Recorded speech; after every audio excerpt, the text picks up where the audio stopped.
enfants, aujourd'hui on se retrouve pour faire une petite vidéo tuto, tout simplement pour apprendre à dessiner, non pas les contours comme vous le voyez sont déjà faits, mais pour apprendre à colorier tout simplement un dessin avec l'aide de feutres à l'alcool, les feutres qu'on peut voir dans la plupart des vidéos dessins, y compris les miennes. D'ailleurs vous pourrez voir qu'on va utiliser dans ma vidéo des Pro Markers, qui sont une très bonne marque je trouve, que j'utilise dans énormément de dessins, et qui peut vraiment être très utile pour faire des dégradés. Ensuite on va utiliser une autre marque qui est aussi efficace que celle-là, mais qui est moins connue, ce sont les Touch 5, qui sont également très utiles et qui présentent une grande palette de couleurs.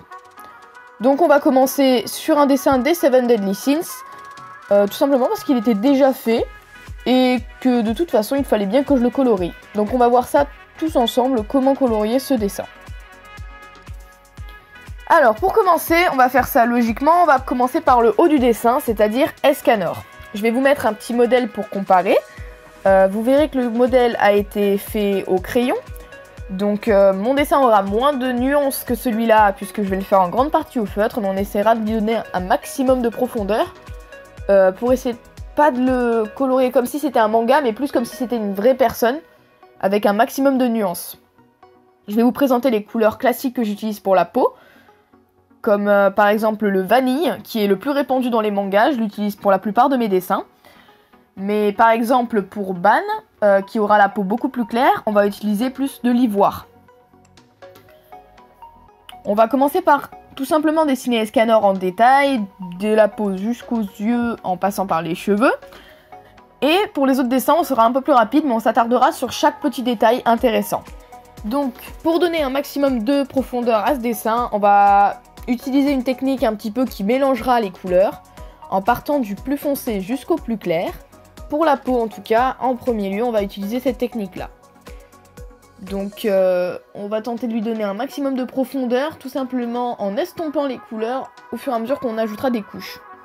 On va commencer par utiliser le Sienne foncé. Ça va être la plus foncée utilisée pour la peau, en tout cas pour ce personnage. Et on l'applique de manière assez légère à tous les endroits les plus foncés du visage, histoire d'éviter vraiment que le personnage soit trop foncé par rapport au dessin original. Vous verrez que le mien sera plus foncé que l'original, mais après chacun décidera de la quantité et de la couleur utilisée pour son dessin. Moi je vous conseille de mettre des petites touches de foncé pour éviter de faire trop sombre le visage d'une personne qui serait beaucoup plus claire habituellement. Ensuite, pour la deuxième étape du coloriage, on va venir utiliser deux couleurs différentes. Par exemple, le caramel qui sera plus utilisé pour les cheveux et les objets. Nous, dans notre cas, on va utiliser plutôt la couleur cannelle, tout simplement parce que c'est une couleur plus chaude que le caramel et qui sera du coup plus adaptée à un corps vivant. On va donc venir l'appliquer par-dessus la couche de sienne, en débordant un petit peu car c'est un dégradé de couleur qu'on cherche à faire. Et par exemple, pour là, je suis en train de faire les cheveux, on va le placer en décalé par rapport aux mèches de cheveux et pas la coller à ses cheveux, car on prend en compte les perspectives du personnage. Les cheveux ne sont pas collés à son visage. On va donc exprès décaler cette couche. Il ne faut pas avoir peur de placer cette couleur un petit peu partout, même si elle vous paraît foncée. On va pouvoir l'estomper après grâce au vanille et en utilisant en plus un crayon. Donc il ne faut vraiment pas avoir peur de placer cette couleur un peu partout. Ensuite on va venir délimiter le contour du nez tout simplement pour un souci de réalisme plus frappant. Dans les mangas, ce détail est plutôt discret en général, nous on va essayer de le faire un peu plus imposant parce qu'on essaie de faire un personnage le maximum réaliste. C'est pourquoi je rajoute de l'ombre également sous les sourcils, là où il n'y en a pas d'habitude dans les mangas. Tout simplement parce que nous en avons, nous, dans la réalité. Ensuite, pour la suite du dessin, on va pouvoir passer à l'utilisation du vanille. Tout simplement pour pouvoir estomper la totalité des ombres qu'on a mis jusqu'à maintenant. Pour que déjà la différence de couleur soit moins marquante. Mais aussi pour pouvoir mettre un petit peu plus de profondeur au dessin toujours. Car le principe d'un Pro Marker, c'est que une fois posé, il se diffuse. Et si on a déjà utilisé un Pro Marker juste avant, la couleur se diffuse encore plus. pour pouvoir justement provoquer cet effet d'estompement. Par contre, il faut vraiment faire attention parce que c'est assez compliqué de gérer la répartition du Pro Marker. Comme je vous l'ai dit, la couleur se répand et pas seulement aux endroits où vous voulez. Par exemple, si vous passez trop près d'un endroit que vous voulez laisser par exemple blanc comme l'œil, le Pro Marker aura tendance à quand même se répartir dans cette zone-là. Donc il faut rester prudent. De toute manière, on va revenir un petit peu plus tard avec le vanille pour pouvoir encore approfondir le dessin. Mais pour le moment, je ne sais pas si vous pouvez le voir sur la caméra, en tout cas moi je le vois. C'est que le marron cannelle que l'on a placé au départ, c'est déjà un petit peu dilué grâce au vanille. Donc pour pouvoir accentuer un petit peu cette différence de couleur, on va revenir avec le cannelle pour repasser de fines couches, un petit peu comme au début avec la sienne. On va repasser encore la sienne avec le caramel, mais cette fois sans dépasser et vraiment en respectant l'endroit où est placée la sienne, pour pouvoir accentuer la différence de couleur entre le marron dilué et celui que l'on est en train de placer. Ce qui rajoutera de la profondeur au dessin. Ensuite, après avoir réutilisé le cannelle, on va pouvoir repartir sur du vanille. Mais cette fois, on va pas colorier tout son visage, on va faire une petite délimitation, un petit peu comme avec le cannelle et le sienne jusque-là, pour lui donner plus de profondeur, tout simplement par rapport à la lumière. On va dire que la lumière vient de la droite. Donc, on va essayer de faire en sorte que son visage soit plus éclairé à droite qu'à gauche. Et donc, on va pouvoir créer une échelle de couleurs grâce à l'estompage du sienne, du cannelle et du précédent vanille. En rajoutant encore une couche, ça permet d'éclaircir encore les couleurs qu'on a déjà mis à certains endroits et de pouvoir créer vraiment des ombres un petit peu plus délicates et moins bourrues que si on était dans un manga. Pour la suite de ce dessin, on va pouvoir utiliser l'ancestral crayon que l'on trouve dans toutes les trousses de maternelle. Moi pour ma part j'ai acheté des évolutions et on va utiliser le marron clair de ces boîtes là. C'est vraiment le marron standard. On va l'utiliser pour pouvoir faire un dégradé de couleur le plus naturel possible. On va donc pouvoir l'appliquer à tous les endroits où on a déjà mis de la couleur sienne et cannelle, ainsi qu'un petit peu aux endroits où on n'a pas mis d'ombre, comme par exemple sous les yeux, où on avait uniquement mis du vanille. Là, on va vraiment venir créer un dégradé pour que l'ombre paraisse plus naturelle, et pas comme dans les mangas où elle sort vraiment de nulle part. Nous, on va tenter de lui donner un maximum de réalité à ce dessin et de profondeur.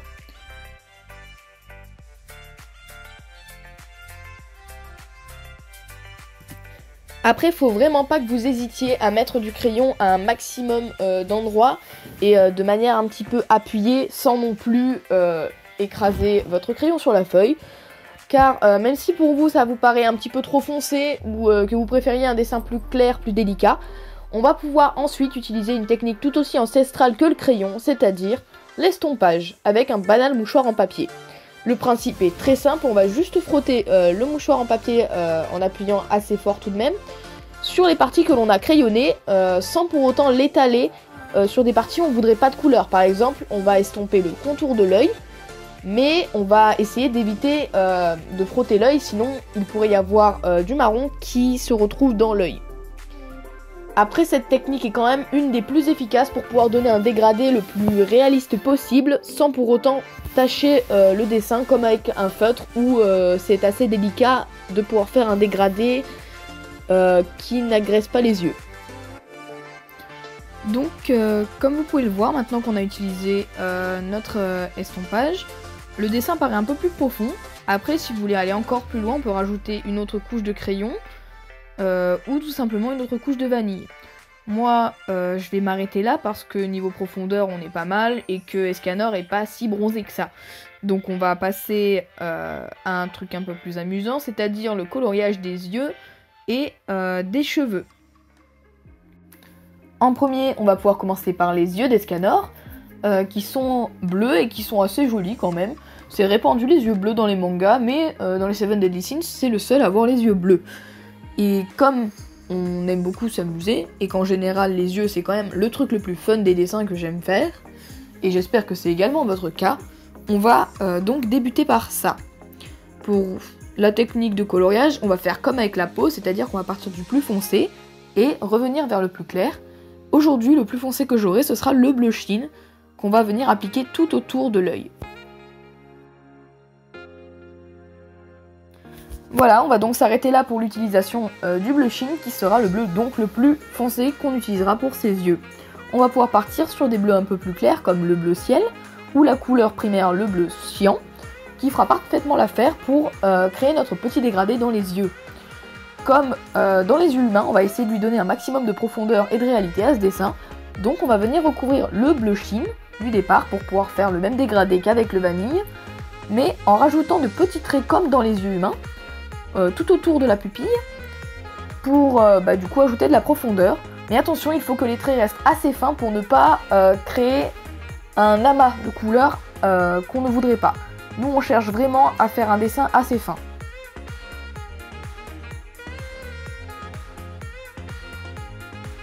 Par contre, il faut faire attention aux petites erreurs de débutants, comme par exemple d'oublier de laisser la petite lueur de lumière quand même dans les yeux des Scanors, qui donne quand même beaucoup plus de vivacité au dessin. Et surtout, s'appliquer dans les détails, par exemple le deuxième œil étant plus petit, c'est un peu plus compliqué de faire les traits fins, mais bon, on essaie de s'appliquer un maximum pour donner un beau dessin.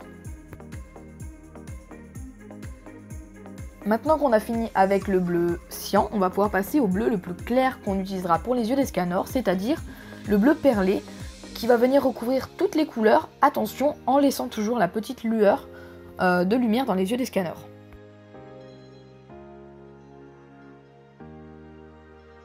Et là, en tant que petits enfants frustrés, vous l'êtes énormément parce que vous vous rendez compte que les traits qu'on a faits ont quasiment disparu. Sauf que pas de panique, on va utiliser les traditionnels crayons pour rattraper ce contretemps. En effet, comme vous pouvez le voir, ce sont vraiment les matériaux basiques du dessin, les crayons Evolution, qu'on va venir appliquer tout autour de l'œil, en commençant par le plus foncé bien sûr. Mais attention, je vous conseille d'avoir un crayon extrêmement bien taillé pour pouvoir être précis et faire un œil bien réel. Mais attention, cette fois, on va venir appliquer du crayon également autour de la pupille pour lui donner un petit peu plus de volume, tout simplement.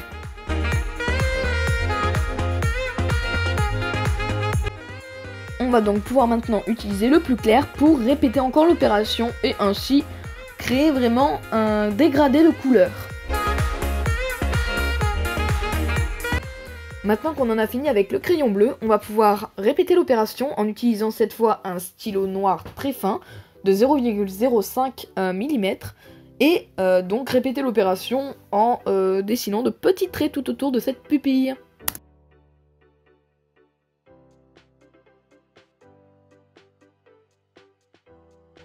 Nous allons maintenant pouvoir ajouter le feutre blanc pour la petite étincelle de vie, mais avant, on va repasser les pupilles avec le bleu cyan, parce que, vous le savez, on n'en a jamais assez, on veut de la profondeur.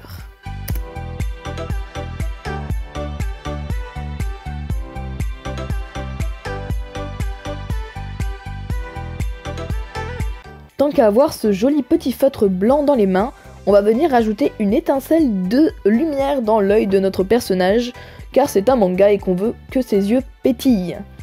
Pour terminer cet œil, on va pouvoir passer à la fabrication des ombres avec un simple crayon HB que l'on va venir appliquer sur le contour de l'œil. On va pouvoir tracer une petite frontière d'environ 1 ou 2 mm et on le remplira ensuite, mais attention, très léger, on n'appuiera pas du tout avec le crayon parce qu'on essaye de faire vraiment des ombres dégradées et non pas un espèce de trait qui séparerait le blanc du gris. On va pouvoir répéter l'opération, mais cette fois on va vraiment raser le bord de l'œil et on va appuyer un peu plus avec le crayon pour pouvoir créer un gris plus foncé. Et maintenant qu'on en est là, on va venir estomper ce même gris.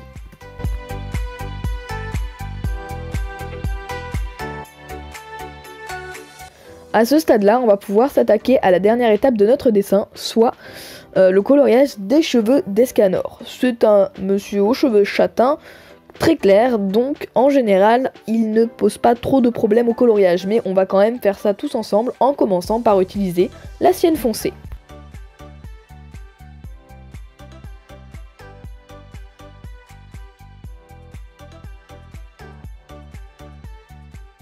Mais attention au piège, on va tenter de décaler un petit peu l'ombre de certains cheveux, comme celui-ci par exemple, pour donner un petit peu plus de volume à ses cheveux bien sûr.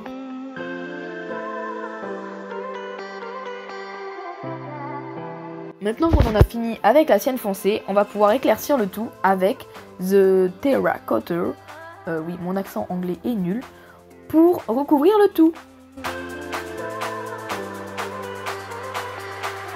Attention, bien sûr, ce ne sera pas la dernière couleur qu'on utilisera pour les cheveux, il y en aura des plus clairs, donc on va pas colorier le tout. Et pour ça, on va faire un petit peu dégradé comme tout le reste.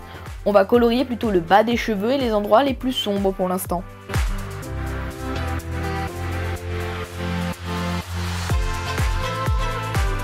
Et là, je vous vois venir, bande de mécréants qui scrutent l'écran, et montrer du doigt avec effroi l'erreur que je viens de faire en coloriant les cheveux en haut à gauche du visage d'Escanor. J'ai effectivement débordé, mais ne vous en faites pas, on va pouvoir rattraper cette petite erreur avec le prochain feutre, qui sera le numéro 33 de ma boîte, et qui va venir tout simplement estomper cette erreur. Une fois estompée, on ne la verra donc plus.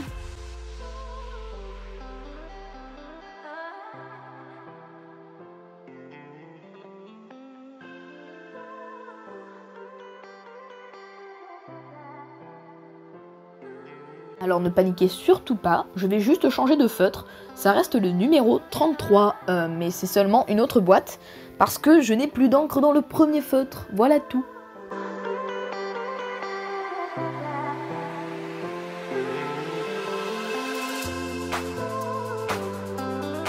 Vous pensiez en avoir terminé avec les cheveux d'Escanor? Eh bien non, car en effet ce n'est pas encore la dernière couleur que nous utiliserons. On va tout de même faire un petit peu de reflet, même si on n'a pas la totalité de la tête d'Escanor. Sans oublier bien sûr de colorier ses sourcils au passage, ce serait dommage qu'il reste blanc.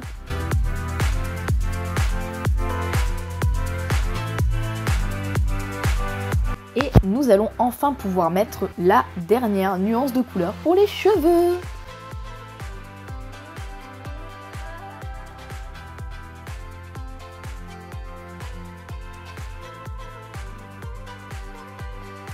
Nous en avons presque terminé avec Escanor, il ne manque plus qu'à mettre les petits reflets de lumière sur les cheveux grâce au fameux feutre blanc. J'espère que vous avez réussi à faire ce que vous vouliez chez vous et que mes indications vous auront peut-être aidé.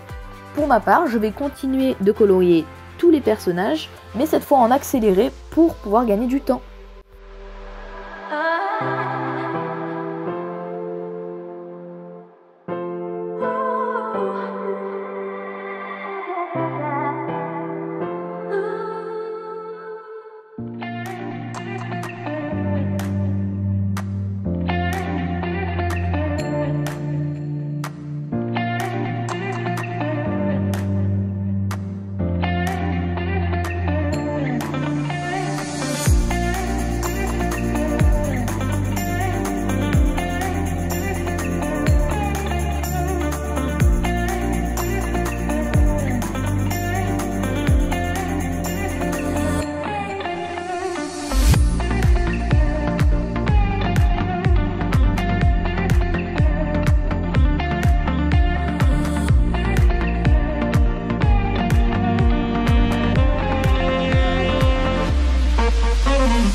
Comme vous avez pu le constater, j'ai pas vraiment utilisé la même technique pour chaque Seven Deadly Sins. Par exemple, j'ai pu utiliser l'ivoire pour la tête de Ban et de King, qui sont beaucoup plus clairs que les autres Seven Deadly Sins. Et aussi pour les yeux de Gowser, ou plutôt ses lunettes, car pour donner un effet d'optique comme si le verre était vraiment là, j'ai éclairci la peau qui se trouvait derrière.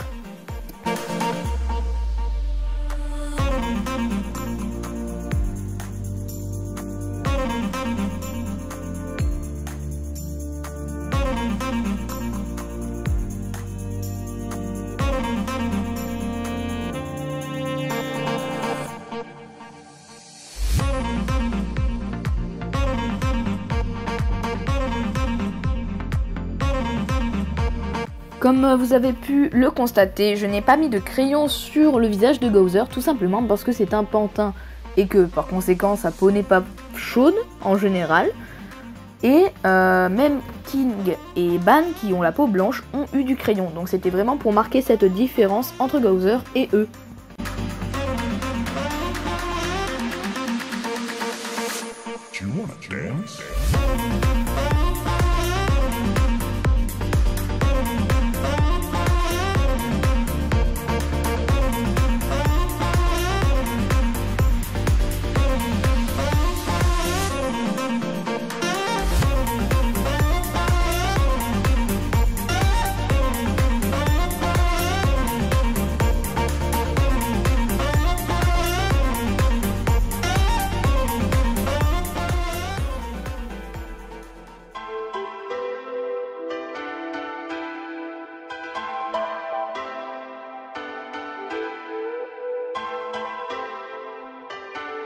Vous avez sûrement remarqué avec horreur et stupéfaction que je n'ai pas laissé la petite lueur d'espoir et de vie dans les yeux de Gowser et de King.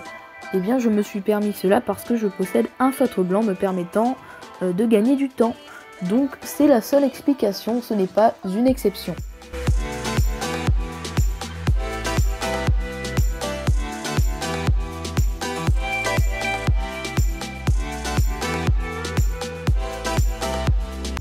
Nous allons enfin pouvoir passer aux ombres, mais petite exception pour Gowser qui possède de grands yeux ronds un peu comme Meliodas. Sauf sur ce dessin, Meliodas a de petits yeux. Donc les grands yeux ronds de Gowser sont une exception puisqu'on va faire beaucoup moins d'ombre d'une part, mais en plus on va devoir rajouter de l'ombre à cause de ses lunettes. Donc on va essayer de s'appliquer pour donner un petit peu de profondeur à ce dessin toujours parce qu'on n'en a jamais assez.